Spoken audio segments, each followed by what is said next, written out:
Thank you for tuning in to our podcast. My name is Austin Praden, and today we have Calan Ahrens with Aherns Ranch and Wildlife. And today we're going to talk about aoudad, bighorn sheep, Texas Parks and Wildlife, elk. We're going to talk about a lot, so make sure you tune in.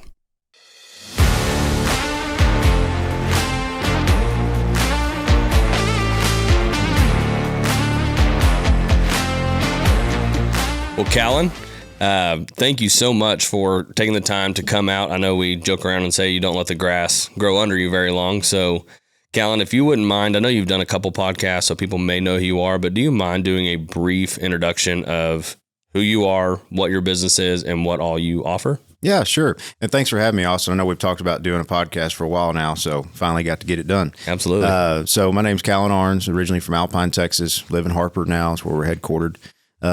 My company, Aherns Ranch and Wildlife, been in business for 8 years now. We specialize in commercial, professional hunting across the state, primarily free range hunting. And then we also have conservation and exotic management in mind. We capture and sell a lot of exotic animals across the state, low fence and high fence regions, and primarily focus on aoudad and nilgai across the state. That's one of our biggest focuses right now. Yeah, and recently, if no one has seen it so far, it's gone pretty well organically, but we just released a YouTube video on a catch job we did with you, and man, it was a whole lot more fun being out in West Texas and doing aoudad captures that way. Yeah, I like doing that versus sitting in the office doing paperwork, I can tell you. Absolutely. Yeah, I know I was doing that before you got here, and I was just thinking, man, last time me and Calan hung out was a little more fun than sitting around. That's right.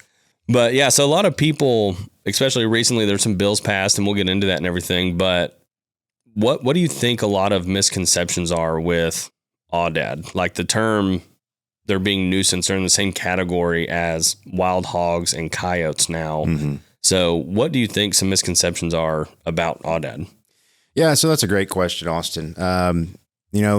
Aoudad, it's an emotional topic because you talk to one individual and, it's like it's the plague. You talk to somebody else and it's the greatest thing since, fried ice cream.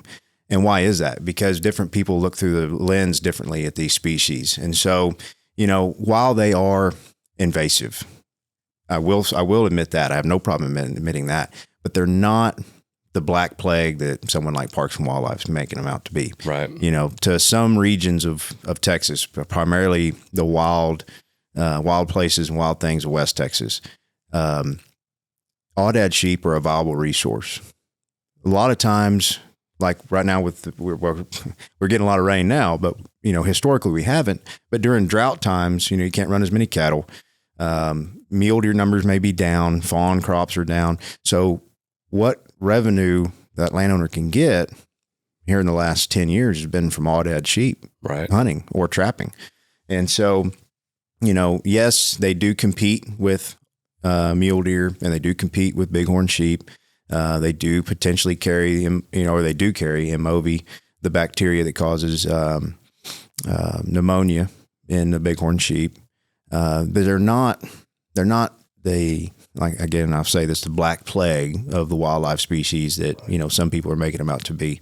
So I hope that answers your question. Yeah, I think it's just one of those deals that, I make a joke that they reproduce like aoudad rather than reproduce like rabbits, but that's a good thing if you're profiting off of them. Right. And so, and there's, I don't know, I guess we can kind of just jump into it, but actually I want to go back because I want there to be some precedent set before we talk about the bill. So like I mentioned earlier when we came out and filmed at that capture job. So can you walk through, so maybe a landowner or someone is listening and they don't know what a capture job is. Yeah. Or they have a bad misconception of it because they worked with someone who in the past that didn't do a good job. And so can you kind of walk through what that looks like, especially out in those alpine mountains? Because that's a whole lot different than in Harper. Yeah. That catching in Big Bend region of West Texas is not the same as catching in Hebbronville, Texas. So, kind of the 30,000 foot view, mile high. When it comes to trapping in remote areas of West Texas, the two main ways that we do that is through live capture with a round trap with cellular technology, or we use helicopters. Now, with the helicopters, ideally it's nice to run two. So you have the net gunning helicopter, and then you have the helicopter that's spotting or jumping, guys, 3 jumpers. And so that method of helicopter capture allows us to specifically target certain rams or certain ewes or whatever we may need to do there. On the live capture with the round trap, that allows us to catch a lot more at a time. We're not very selective at that point. Right. If we set up a trap system in the Sunny Glen edition of Alpine and, there's 400 sheep that are in there in these landowners' yards and they own 10 acres, we can go in there with a trap in about 2 weeks' time and catch 100, 200, and we're gone. When we can do it quickly, or we can go in with a helicopter and we can say, okay, we're going to catch 30 rams today. We're going to catch 40 rams tomorrow, and be selective, depending on what the landowner wants or needs. And kind of diving into more of the aspects of the capture and how it works. A lot of times we'll split the profits with the landowner. So, pardon me, but if we go with a live trap, a lot of times we'll do a 60-40 split. So we'll give the landowner 40% of all the gross profit. And then we take 60, being that we have the management of the trap, we have the feed, the trailers, the hands, the time. Because I don't know if you've loaded an aoudad out of a live trap, it can get rowdy. Yeah. And if they lock eyes with you, they're coming. So, take that to the bank. Mm-hmm. But, on a helicopter deal, we like to split 50-50. We take the helicopter off the top and then we divvy up after that. And a lot of that is already pre-agreed upon before we ever fly or before we ever set up a trap. Right. A lot of times we have a contract, so that way everything is up and up. And, to go even deeper into it, we have commercial insurance that, a lot of traders or capture people may not have. And so we are insured and we make sure that our landowner gets that insurance. So anything that we do on a property, whether it's hunting or capturing, it's got commercial insurance backing it. Right. Yeah. We just talked about that with Brian a little bit as far as who has it, what's the benefit of it, do you need it? I never thought I would need it, but I could not see myself doing business without it now. Right. And that's the thing is I hate insurance in general. Like, do I want to pay for my truck insurance? No. Do I want it if I get into a major wreck? Absolutely. Yeah. And so it's one of those deals where you don't think you need it until you need it, and then it's too late. Yeah. Well, it's never a problem until it is. Right. So let's kind of go through a little bit of what that looks like. So I think it's common knowledge, but the whole part of why we started this podcast is to educate. So a lot of people, Ed the zebra just was publicly seen by millions of people in Tennessee, but like people saw an animal hanging from a helicopter and they thought it was bananas. And so can you kind of walk through what that process looks like? I know you mentioned the netting and then capturing, but as far as like guys having to jump out, get them, how they harness them, how it connects to the helicopter, how they release it, put it to the trailer, just the whole process. Yeah. So, there's a slew of individuals that are part of the process. When we're talking about helicopter capture, I'll start on the ground, pardon me. But at the trailers, we have guys that are what we call our trailer hands. And so their specific job is when they're receiving the animals, they're making sure that they get untied, they stand up properly, they get into their stalls, they're not fighting, everything looks healthy when they come into the trailer. So that's the trailer hand's job. When you get into the helicopter that has the net gunner, we'll have our pilot and the net gunner in the front seat, and then usually someone like myself in the back. I'm usually jumping, going out and tying the animal. So once the net gunner gets a net over the animal, then someone like myself or, another jumper gets out with a tie rope. We jump out of the helicopter, grab a hold of that animal, pull them out of the net, and then get them tied. And then he's ready to be picked up and go back to the trailer. Now, just so everybody's clear, like when Ed the zebra was slung, that's with an FAA permit. Not everybody that has a helicopter can just go put a hook on there and say, hey, I'm going to sling this zebra, Right. You got to have a permit to do that. So both pilots that we've been using, they have their permits. And so we use a big rope that has a clip on it, and then we hook that aoudad up. Or, if we're catching another animal, but I'm talking about aoudad because that's what this podcast is about. You hook those up with that sling rope and you take them back to the trailer. And then once they get slung into the trailer, and once the guys get their hands on it, then the pilot can hit a button and it releases that sling rope. The other pilot and the other jumpers are just doing exactly what I was, describing myself doing. But what's nice is when you have 4 jumpers at a time, you can get a big group of aoudad and say, okay, we want to catch these 4 or 5 rams. And you just go and start hammering down. Right. And the other pilot's behind you, and they're jumping those guys out. And then as soon as they get them tied, and we go get more nets, we're doing the next round again. Right. That's what makes it proficient for us to catch 30 in 4 or 5 hours. Right. Especially in that rough country. Yeah, and that's what I was going to say is, even though you're talking about it, they might not see it, but there was probably 12 guys at that job, or I don't know how many, but including us. But yeah, there was, including y'all, I think there was 17. Yeah. Yeah, but I had 15 on the ground. Yeah, that's crazy. Mm-hmm. Yeah, and then so doing that, being proficient, and then also, because there's little times, like at first, you'd be like, oh, here's 1, here's maybe 1 and 2, but then when you get on them, you're on them. And so it is extremely proficient to have 4, if not more people, because you'd hit a big group of, I know you were shooting for or aiming to get bigger shooters on that specific job or stalkers. And when you get it, it'd be like they're all running together most of the time. And so you hit one, hit another one, net one, that one. And then out of nowhere, a helicopter's bringing, you're like, God, we got them all over the ground right now. Right. We got to get stacked them up like cordwood. Yeah. Because if you don't have them, it's worse on the animals just to be out there and running around and not have that many people, because then I don't want to say it's worse on them, but it's just not as proficient. Yeah. And well, time is money and time is essence. And then, doing this with the safety in mind for the animal, right? Because we're doing this for the animal. And if we don't have their safety in mind, then there's no need for me to be in business.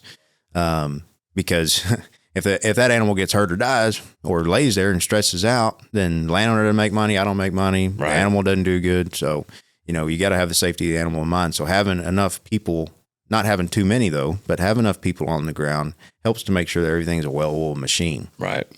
Absolutely. So I guess getting into it, the Texas Senate Bill 1245 just went through, and I know there's some conflicting views on whether that's good or bad, or some indifferent views. So can you kind of walk through what that says and how that's going to affect this industry? Yeah, so, kind of a backstory to 1245. Pardon me. It's never been illegal to shoot aoudad from a helicopter before this bill. Now, why is that interesting? Well, it's because Parks and Wildlife was even shooting aoudad in the Shenandoah Mountains, right by where I hunt aoudad, and they last summer killed 5,000 sheep from a helicopter, indiscriminately. Didn't care if they were big rams, ewes, so forth, so on. Oddly enough, at the same time, I asked them, hey, why don't you let me come in and catch rams and shoot the ewes? And they were very against relocating exotic species, which is their MO. Right. But that's my personal opinion. But what's oddly funny is now the Senate has passed that bill, goes into being law September 1st. And it labels aoudad as an animal that can now be sport hunted. So somebody can pay, like they do with all, hogs or coyotes, they can pay to go shoot aoudad from the air. And again, it's always been a management tool that was not illegal until now. But now it's a bill that's going to be law, and it's oddly only west of the Pecos River. I noticed that. Why is it that it's to that region? That doesn't make sense, because aoudad are, becoming more prolific through Lakey and Campwood and Uvalde, right. And we're even seeing them down in Eagle Pass. So why is it that they specifically chose west of the Pecos River? I'm going to leave that open-ended question for the public. Right. But, the 1245, I'll be very clear that I'm not against shooting aoudad from there. I'm also thinking that, it's a great tool for landowners and managers, especially in West Texas, because some of that stuff out there we can't catch in.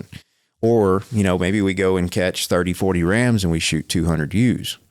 That's better than nothing. Right. But, my personal opinion is that there needs to be a conservation through commerce approach. We need to be able to manage those species with dollars in mind versus mass eradication. That's my opinion. Well, and I want to make something clear too, because people may hear even shooting 200 ewes and they might be like, oh my God, that's so many. So just the ranch that we were at on that, well, how big of a ranch was that? 120,000 acres. 120,000 acres. If you had to put an estimate, and I know they pass through and go ranch to ranch, but in a year span, how many aoudad total do you think pass through that 120,000 acres? Well, I'll simplify it even down a little bit further. In a week's time, when you hunt aoudad with us, say in September, October, you'll see 800 to 1,200 sheep in 4 days. Right. That's in 4 days. In the Davis Mountains, there between Alpine and Fort Davis, just south of Balmorhea, they estimate there's probably 20,000 sheep in there. So 200 is not a drop in the bucket. Right. And that's what I think a lot of people hear. It's like when people try to say elephants are extinct. And it's like, no, there's a certain type of elephant that's extinct, but you just want to hyper focus on one thing. Mm-hmm. And I compare that to this because they're like, they're killing hundreds of aoudad. It's like, okay, but it's for a reason. Like, right. And that's one of the things that irks me personally about this is if they're going to go through, and I say them as in general, but since the Senate passed this, I don't think a lot of people, like when they eradicate hogs, they don't go back and pick up each one every time. So what are they going to do? Just go eradicate aoudad and let them feed the buzzards? Yeah, essentially, that's what they're going to do. Again, what scares me too is why aoudad, why west of the Pecos, why, since it's never been an issue before now, to operate this way, where are they going to look to next? Right. Axis deer in Sisterdale? Right. They're going to look at nilgai in South Texas. Are they going to label exotics that are free roaming as invasive and that they need to be managed from the air? That's what scares me. That's just my personal opinion. Right. Well, that's what I think. I'm not a huge fan, and it's anywhere, but I'm not a huge fan of government control in general, especially when they don't have boots on the ground or they think they do. But I don't know. I'm just not a huge fan of that. And I do think there needs to be something done. And I think by that, it could be what you're doing, mm-hmm. right? Relocating, doing it with a conservation mindset rather than an eradication mindset. Right. And there's things that can be done. I think it's just the easy catch-all. It's like, oh, yeah, do this. No big deal. You're already doing it with pigs and coyotes. Yeah. Look at the unsuccess story that helicopter hog hunting has done, right? That's not changing the landscape on how hogs are being proliferating through the state. Right. It's a good tool, but to really hammer on management of hogs, you'll hear Texas A&M AgriLife is saying, you got to catch big groups of them. Well, why is that? Well, you can do more by catching bigger groups of them than trying to shoot 40 in a day. So, I would again just reiterate that I'm not against shooting aoudad. I think that it's a good tool. But everybody would like to make a dollar if they can. Absolutely. And so, I'll go ahead and divulge into this a little bit, but, I sit on the board of directors at Exotic Wildlife Association. Right. And, we're coming out with a statement, not against the helicopter bill, not against 1245, but instead just trying to promote conservation through commerce and that, real dollars make conservation matter, especially when it comes to aoudad sheep. And that we want to be able to help represent that to landowners in far west Texas, that, they do have a voice and they do have another means of management. And if they have questions right. or comments or concerns, that they can come to Exotic Wildlife Association and find out more on how to get that done versus just saying, well, I guess all we have is the helicopter to kill. So, I just, again, conservation through commerce, you'll hear me say that. I put it on all my hashtags on all of my posts on Facebook. I'm a big supporter, big proponent, and that's why I sit, with the EWA. Right.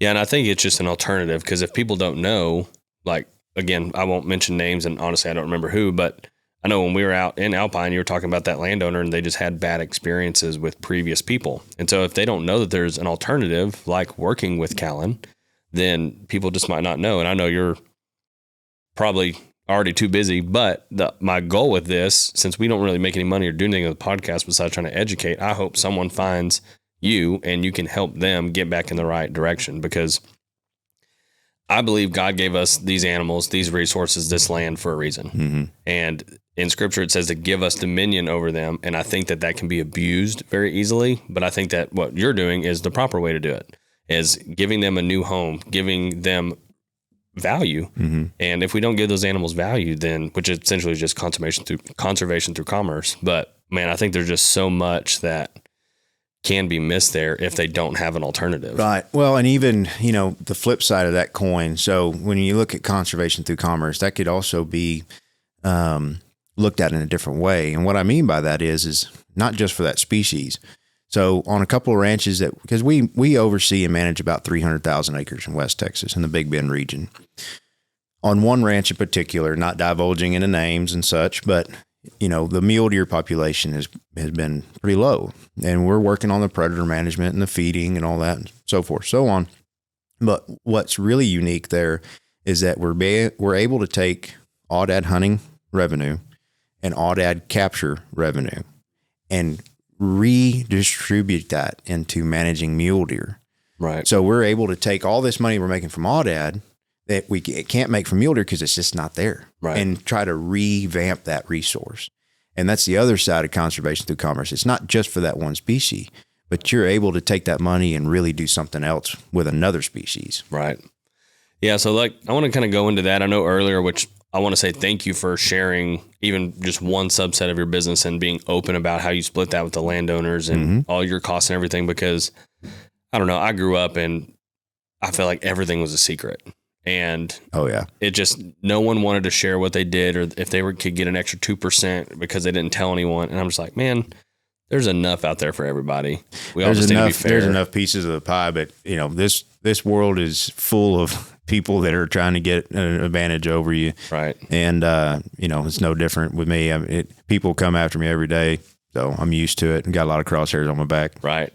So I want to kind of talk about, what does that look like? I know you just mentioned comparing like the revenue you can make from aoudad. So I would like to discuss, what does that look like price wise with live sales, hunting, as well as mule deer? Because I know those can get pretty pricey, but it's also a shorter season and there's not that much demand, or there's a lot of demand, but not a lot of supply in Texas mule deer. Right. Well, the thing with mule deer, just kind of hit on that real quick, is, everybody wants a mule deer, but we need to try to focus on quality and age appropriate mule deer, because they are a very delicate resource, and they're not like whitetail where they can rebound real well.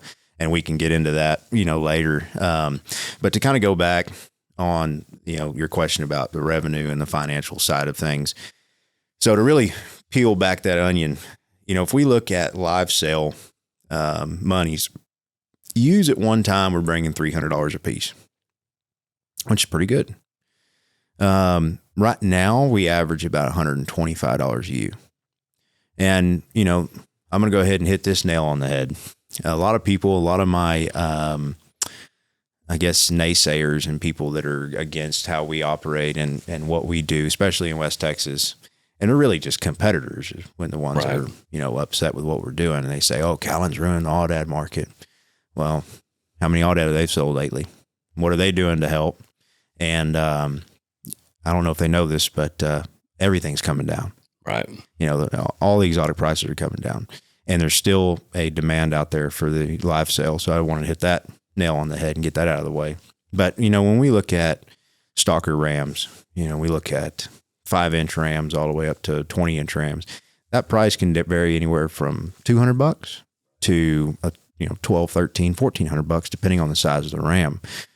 We just had some sheep sell last week. They were probably $1,500 a piece altogether, what they sold for.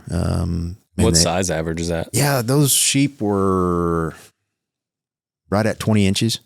So the kind of way it breaks down currently the market right now, if there's ewes in good groups, they're $125 a piece. Babies are about $50.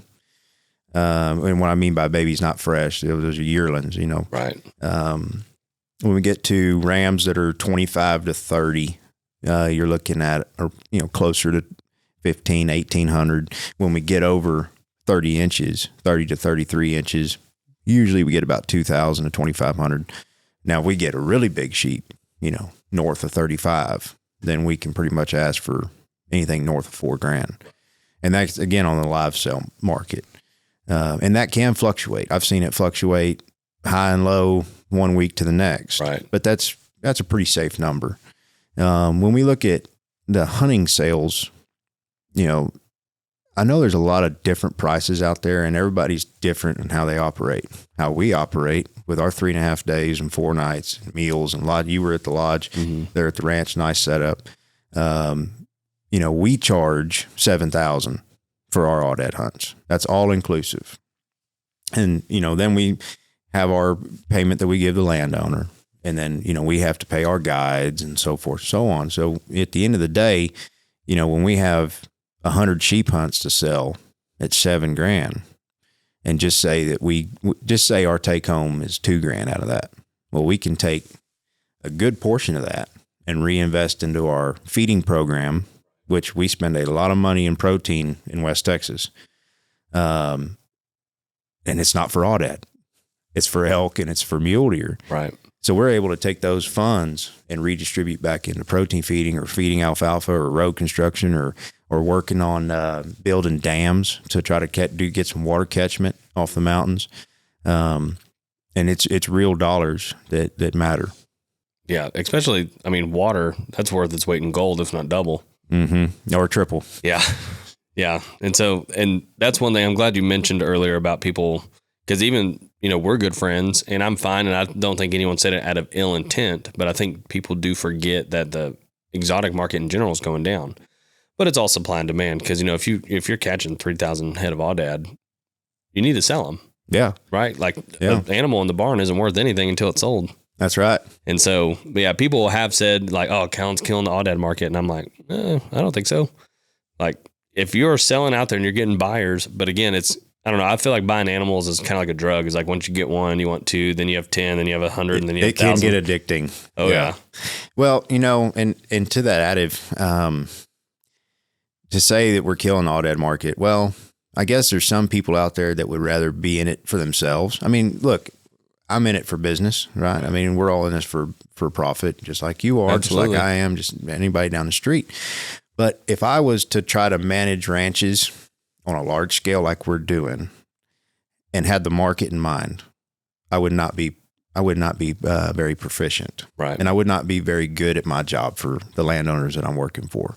Because if I only captured to appease the market and for my own higher financial gain, then we wouldn't be, removing 3,000 sheep a year off the landscape. So as long as I can keep catching aoudad and there's still a buyer out there, even if it's $100 or $50 for you, and I'm going to keep catching them. Right. Because in the end, I'd rather see them be captured and moved from low fence ranches to high fence operations where, and I can get into that too, that there's a whole line of business that comes from this, not just from the landowner out west, not just from me capturing them, but these sheep are going to high fence markets where people are paying them to shoot them. Right. So there's still a value on them all the way to the end of the process. Absolutely. Yeah. And that's, conservation is for the pretty animals, the cheap animals, the expense animals. It's not just for, the $50,000 kudu cow. Mm-hmm. It's for the $100 ewe. And so you have to, if you truly believe in conservation through commerce is $1 and it's also $1 million. Yep. And so being able to say that, and I love that point that you made, is it's not just for the trophy rams that bring in more money. Because if you went in and only caught trophy rams, that ranch would be in a worse position than it started with. Correct. And so, yeah, I don't by any means think that you're diluting the market or doing this, but like also aoudad only have a certain point. It's like, why are kudu cows so expensive? There's less of them than aoudad. Mm-hmm. If there was 50,000 kudu cows on one place, which I'm sure anybody would love, but they wouldn't have as much value. Exactly. So they can only have so much because there are a ton of them. They're everywhere. Mm-hmm. So, but with that, what do you think we kind of touched on it, but I want to still ask this question to get your specific answer is, how do you think this bill, the 1245 bill, is going to affect responsible landowners, and what do you think that they might lose out on because of this? Yeah, that's a good question. I don't think the bill itself will affect landowners. I think poor management and poor decision making of certain individuals utilizing that tool may be more detrimental than the bill itself or the law itself. And I say that because if I'll give you a perspective, if I had a ranch that was 30,000 acres in Marfa and Parks and Wildlife or another rancher was next door and they shot 4,000 aoudad from the air in 2 months leading up to October, when is their peak rut, and you had aoudad, you have aoudad hunters booked to hunt, and they just shot that many, that's going to be a problem. And right. that's going to dig into the landowner's pocketbooks or and the outfitter's pocketbooks. Right. The people that are managing that resource. And so I think that's going to be more detrimental than the actual law itself. It's how it's applicated by the landowner or Parks and Wildlife or a manager. Yeah.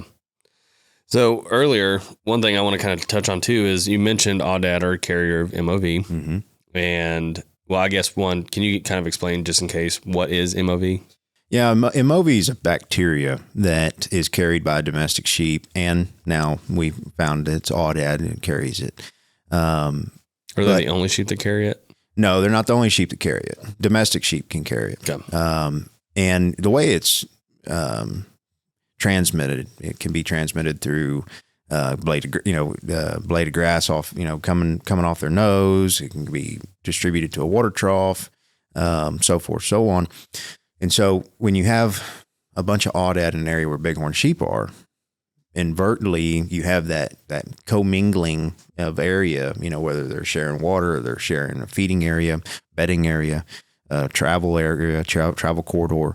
And so that's where they get that transmission of that MOV. But yeah, MOV causes pneumonia inside of those sheep, and there's not a cure for it, and there's not a treatment for it.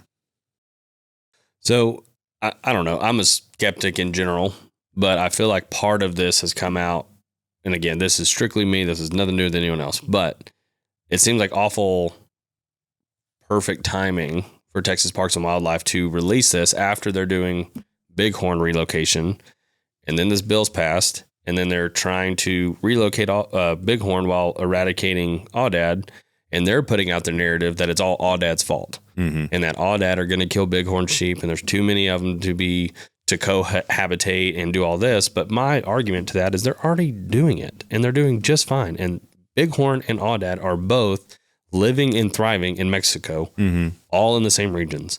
And so I just feel like, unfortunately, that they're just trying to push a narrative to the public, the general population, saying aoudad are the problem. Oh, now that we've pushed that narrative, look, you can go eradicate them through a helicopter.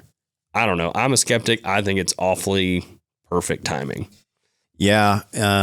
You made this comment earlier about government having control. The worst thing you could ever hear is we're from the government and we're here to help. Right. And that's this same point. It's wildly odd that they dropped all conversation about CWD and now they picked this up. Right. They dropped that ball. And now they pick this one up to run with it. And, that's not for a matter of circumstance. Right. This is my opinion. I think any opportunity that government has, especially Parks and Wildlife, to get more of their hands on exotic wildlife, they're going to do it. Right. And that's why I'm not a fan of, it's very much you give an inch, they'll take a mile. So they've proven what they can do with whitetail. And there's obviously money being made in exotics. And so they're just trying to inch their way into, well, if we can do this, what can we push next? And how can we get there? I'd like to go back on and this is totally separate from this topic we're hitting on, but going back to government and Parks and Wildlife and give an inch, take a mile kind of deal. Triple T. We used to have that as a management tool, and it was a fantastic management tool, right, for low fence landowners. And they took that away from us. So real quick, it's trap, transport, translocate. Yeah. And we don't get that anymore. And I warned when I was sitting on TWA's committee before they took me off of all their committees, on their big game committee, I warned them. I said, if they do away with this, we'll never get it back. It's not just going to be, we're going to see it again in a year or two. It's gone. And that was a very good management tool that is no longer available because, Parks and Wildlife said, hey, you know what? We're going to have to shut down all deer movement in the state. Well, it didn't change anything. All it did was allow landowners not to have that resource to be able to take certain number of deer off of their property now that if they had too many or couldn't shoot that many, and somebody else needed deer, now that option's gone. So anyway, I know I went off on a rabbit hole. No, I mean, it all ties together. It does. But yeah, because that was my thing is like at a certain point, like I mentioned with the ewes earlier, if you shoot 200 ewes, someone will call you the meanest man to animals ever. But if you can relocate them, it's a good thing for them, right? Right. It's kind of like Triple T. If one place can't shoot that many, or if they do, just try to do sustainable conservation through harvesting a good amount of numbers of animals because they have too many. Well, now they lost that opportunity to make revenue, or even if they didn't do it for profit, they just moved them to someone else who doesn't have those numbers to try to help the animal. But I don't know. Call me conspiracy theorist, but I think it's all tied together, and I think it's all happening for a reason that was planned. Yeah. Oh, no, it all comes, the snowball down the hill has a rolling effect, and someone pushed that down the hill first. Right. And so, you saw a lot of paperwork come out about aoudad, and you saw a lot of the bighorn sheep stuff come out. Now, there's a ranch that we take care of out west that has bighorn sheep, and I'm looking to make sure that we don't have any issues with commingling of aoudad and bighorn and so forth, so on. But I'm also not out there with a rifle shooting every aoudad I see. Right. Now, we will keep the numbers in check and manage it, but this additive of we've got to save the bighorn and kill every aoudad is wrong. And if people need to realize that the idea of having bighorn sheep on every mountain range in West Texas is a farce. And I say that because there's not enough bighorn that we can breed or relocate or, to make that a reality. And so the reality is that within proper management, aoudad is going to be more of a viable resource in very remote areas of West Texas. And if we manage that properly, then it can be a resource that everybody can enjoy. But, this emotional, heartfelt conspiracy that, we've got to kill them all to save the bighorn, like I said, is a farce. Absolutely. What have we not hit on that you want to hit on? As far as we hit on, the live sell and the hunting aspect of it, I can tell you the hunting market right now is red hot. I mean, I've just booked 3 hunters for 2027. So there's still a hunger in the hunting market to hunt aoudad. We just got a trailer load of more sheep in yesterday from Fort Davis. And so, it's almost weekly we're selling aoudad. I think we send trailers out every Monday, to pick up a load of sheep. We would send 2 trailers out a week, and sporadically, we're going to send a trailer on Tuesday, send a trailer on Friday. Finally, I had to tell my exotic manager, I was like, we're done with that. Monday pickups only. We're not going to be hauling aoudad twice a week. Right. But yeah, no, hunting markets look really good. Live sale market, it has come down only because I've, put 6,000 sheep on the market in 2 years, but it's still strong. I mean, there's still people that want them. They call me every day. Hey, I need some ewes. Hey, I need some stalkers. Very rarely do we have an issue with selling aoudad. Absolutely. And it's such I don't know, I love all my clients and everything, but there is a special part about going out and shooting an aoudad in West Texas. And as much as I love hunting aoudad, I mean, we had aoudad on our ranch in Abilene. It's kind of west, not super far west. It's the gateway to west. Yeah, but it was flat. Like I think we had maybe 300 feet of elevation, not much compared to what y'all have. And so, being able to experience that is unlike anything. And I don't think that will ever go away. There's always going to be a guy who wants a West Texas mule deer. There's always going to be a guy who wants to go shoot an aoudad out in Alpine. Well, it's the added of wild things and wild places, right? And experiencing that country and, being in the mountains. It's totally different. I mean, I love being on, like when I go nilgai hunting on the King Ranch. I love that place down there. I love hunting nilgai. But there's something different about being in the mountains, having a backpack, and going after, big aoudad or going after a big mule deer or going after a big elk. It's just different place and time. And if you haven't ever done it, it's something that you ought to experience. Kind of hit, going back to mule deer, we kind of briefly hit on that. Yeah. I guess I can divulge into some of that as well if you'd like. But like on one particular ranch, when I took over management, our mule deer numbers were way down. We went in with a private trapper for coyotes, and we actually caught and removed 96 coyotes in a year off that ranch, and then went in and we've removed about 100 aoudad from hunting, and we've removed about 100 aoudad from capture, and we're looking at removing another 300 aoudad from capture. We also went in and took out a lot of stray cattle. So I think we removed 300 head of wild cattle, and our fawn crop is looking really good. Wow. The fawn crop, I say that looks good from the predator management side. We went in October and we caught 64 coyotes, and then we came back right when the coyotes were denning, back in March, and it made a big difference. Yeah, because I think that's what a lot of things. One, I think people forget there's still wild cattle out there. Because everyone's, especially in Texas, everything's privatized, and so most people are like, "Oh, I see cattle out there. They probably own those or breed them or whatever." But like you said, wild things and wild places out in West Texas. You ever seen those wild bulls that are down in the Rio Grande? When I was a kid, I'll tell you a quick story. It's real funny. So we used to catfish a lot on the Rio Grande, and we had a little John boat with a jet John, on the back. And we'd put those jet motors on the back of a Can-Am or a Polaris and drive down to the river, put the boat in, and we run trot lines, jug lines. Well, these big Mexican bulls with horns like you wouldn't believe. And they never flared out. They always flared forward. They'd stand in the middle, up to their belly in the Rio Grande. And you would get and try to go around them, and they would chase you down in a boat. And you're just sitting there hoping and praying that jet John doesn't quit. Yeah, you don't hit a rock and fly out. Right, exactly. But no, wild things and wild places. It's a kid growing up out there. It's near and dear to my heart, and that's why I love managing places out there, and I have a soft spot in my heart for aoudad. Right. Well, and that's the other part is we mentioned it in the other podcast when Brian was on, but the Bernie boys, it's a lot easier to go home at night and be at home or run to town real quick. Just the conveniences of being in Kerrville, Fredericksburg, Harper, Bernie. There's not a lot of cowboys that want to go out to West Texas until, they talk about it. I'm like, yeah, I'll go do that.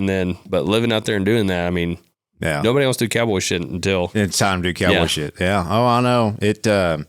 Everybody talks about wanting to do it, but it's a different life. It's a different terrain. Work ethics way different, but yeah, I wouldn't trade it for the world. If I had to choose one animal to hunt or catch the rest of my life, it'd probably be aoudad. Absolutely. I don't know. I have a soft spot in my heart for them. And I'll tell you, what I would like to see, this is just my opinion, but like going back to Movi, wouldn't it be nice to team up with A&M or Tech or A&M Kingsville, which I'm a graduate from? Would it be nice to team up with one of them to try to see if we could trap aoudad, put them in a research facility, and see if we can't figure out a treatment for a Movi?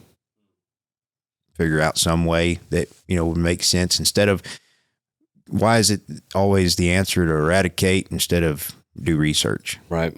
I would be open to that. And if a university wanted to call me tomorrow and say, hey, we'll take 40 aoudad, I wouldn't charge them. I'd say, hey, I'll bring them to you. Let's figure out a way to do some research and figure out how to combat MOV so we can better be stewards of bighorn sheep. That's an option. So no university, no vet, no anyone is doing any research on a cure. I haven't heard nothing. You'd be the aoudad guy, and I would rely on you to know. So if you don't know, I don't know. I have not heard. But again, it's like the old adage saying, if it ain't broke, don't fix it. Well, Parks and Wildlife, anytime CWD would show up, what was their MO? Right. We got to shoot everything in there. Well, why didn't we do research? Why didn't you quarantine that one deal and then figure out a way to combat it versus kill everything on site and then start fresh?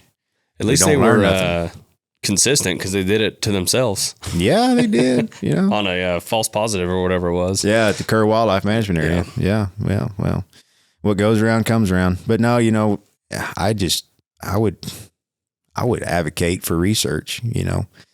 And that just goes back into conservation through commerce. I'm going to keep hitting on that, and I'm going to beat that horse until it's black and blue. Right.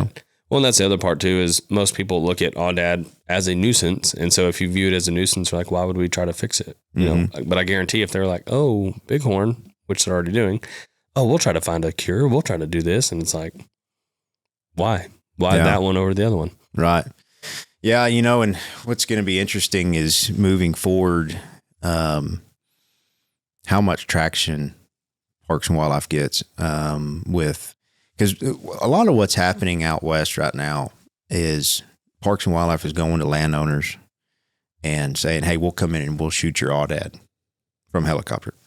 And then the landowner come back saying, why? I can call Aherns Ranch and Wildlife and I can get money for them.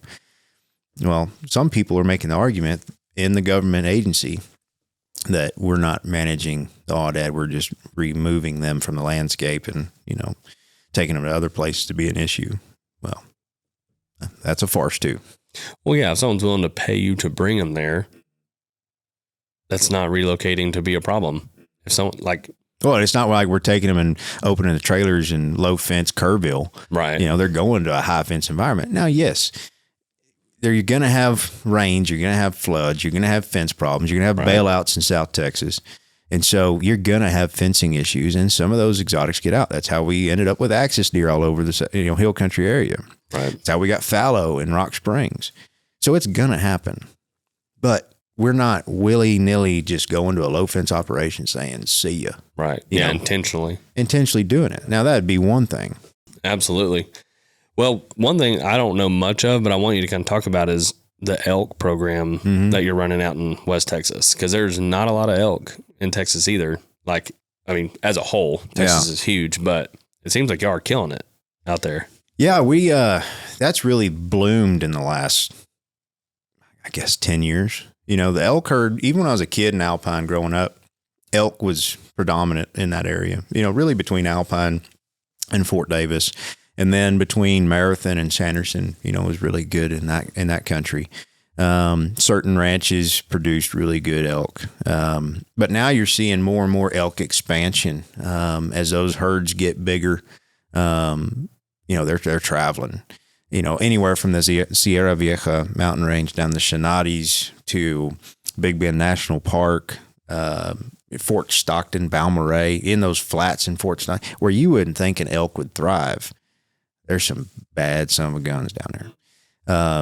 Some of the best elk we've ever killed were between Sanderson and Marathon. One year we killed a 380-inch bull. Wow. During the rut in September.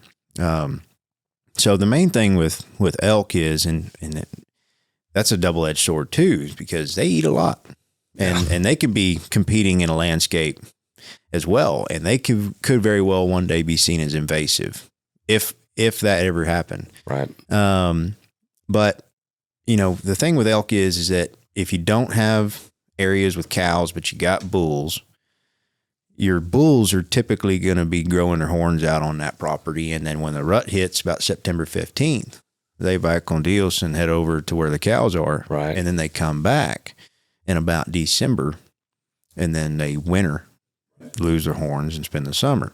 But if you have a ranch that has cows, then you manage for the cows and waiting for the bulls to show up. Right. You see what I'm saying there? Yeah. And that's what most people, because I always say, whether it's whitetail or any species that grows antlers and the females don't, I say there's no sex appeal to the cows. But in reality, like you just said, if you manage the cows, the bulls will come. Yep. And the people who grow, they're like, oh, look, where'd he go?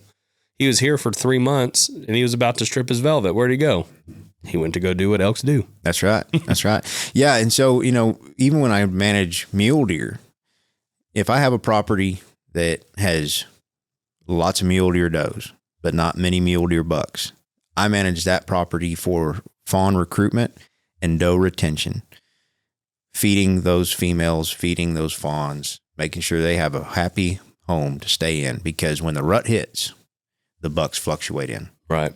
So you're not managing your bucks and you're not feeding protein to grow bucks. Now, they'll eat some of the protein, but you're really trying to feed and get a program for fawn retention, doe, but their staying power on the property. You don't want them to go to somewhere else and have their fawns. The same thing with elk cows. You want to retain those elk cows in that area. You don't want them to have to walk and go very far. If your goal is to raise more elk, you want more calves. Right. You want those bulls to come in, and then you market, make that marketability off of those bulls when the rut hits. Now, flip side of the coin, some of the ranches we have, if there's not very many cows, and I know I've got some bulls, September 1st, after they have stripped their horns, we are looking for them around water. Right. And we're going to try to go after those bulls before they do leave. So you have to plan your management and your hunting scheme around the property that you have. Right. That way you're not just chasing your tail saying, hey, I want to hunt this elk during the rut, but you don't have any cows. You're going to be very disappointed.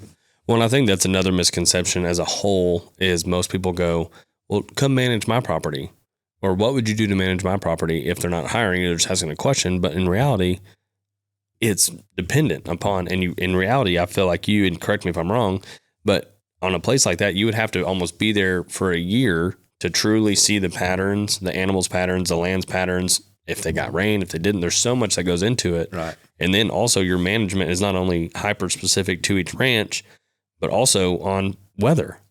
And so it's not just a blanket like, oh, I'll come manage it. I'll put X, Y, and Z on my spreadsheet and there we go. We got it. Yeah. It's funny because I get those phone calls like you're talking about, and, it's always the hypothetical. Well, what would you do here? What would you do there? It's like, I can't tell you until I've been there. Right.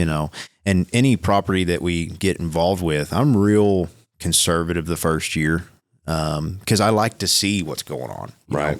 I want to see what the range conditions are looking like. I want to see what the body conditions of certain species animals are. I want to see how the aoudad are thriving, how the elk are doing, how the mule deer look. I want to see, what the quail are doing.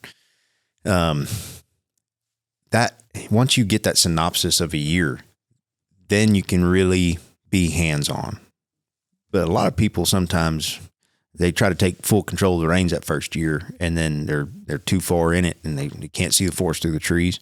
So, I've always been that hands-off approach that first year, just dipping the feet in, not jumping full head first. And that just makes it better for me as a manager of these properties, because a lot of things that you do in that delicate part of West Texas, in that delicate region, for every year of mismanagement, it takes 3 years to get it back. Right. And so you just got to be mindful of what you're doing in that part of the world, because it's desolate, but it's delicate. Right. Well, is there anything else that you want to mention to the users or users, the viewers? The viewers, the users, yeah. No. The users of your YouTube channel. Yeah. No, mainly just I appreciate you having me on and having this conversation, and hopefully this is educational to somebody out there, other than you and I just being able to talk and hang out. But main thing I want to hit is Exotic Wildlife Association. We're coming out with a statement, right? Not in combatant with 1245 Senate bill, but just to kind of give a statement to landowners and our members that while that is a good management tool, we feel there's a better viable option in conservation through commerce, and that's going to be coming out here pretty soon. And I was talking with Ken Yancey this morning on getting that together. So that'll be coming out probably next week. Absolutely.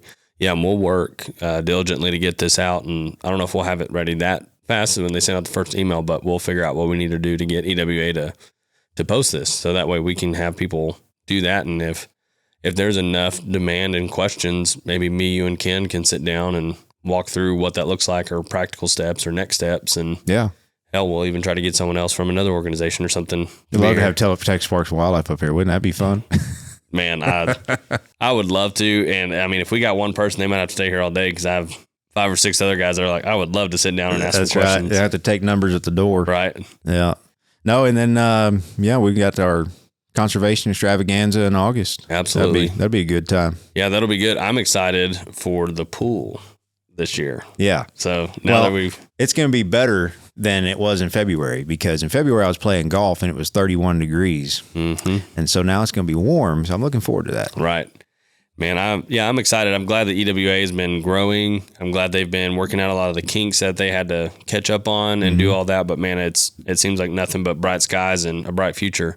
And so we don't have a contract with the EWA anymore, but it was fun for the year that we had it. And we're always still an advocate for them. We believe in the EWA, and we're super thankful for people on the board like you, because if it wasn't for y'all, then this whole organization would just not be going in the right direction. Yeah. So thank you for taking the time out of your busy schedule, not only to be here, but also to serve and be a part of the EWA board. Yeah, I truly enjoy my service on the board. I'm on my second term now. And I appreciate the membership voting for me to be back in there. And I'll continue to serve to my best ability.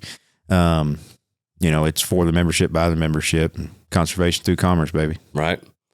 Well, Calan, thank you. Thank you to everyone who watched and or listened. And if you have any questions, make sure you go to droptinestudios.com/podcast, and you can tell us who you want to see on the podcast, or if you have any questions, and we'll make sure to cover them. So thanks for tuning in, and thank you again, Calan. You bet.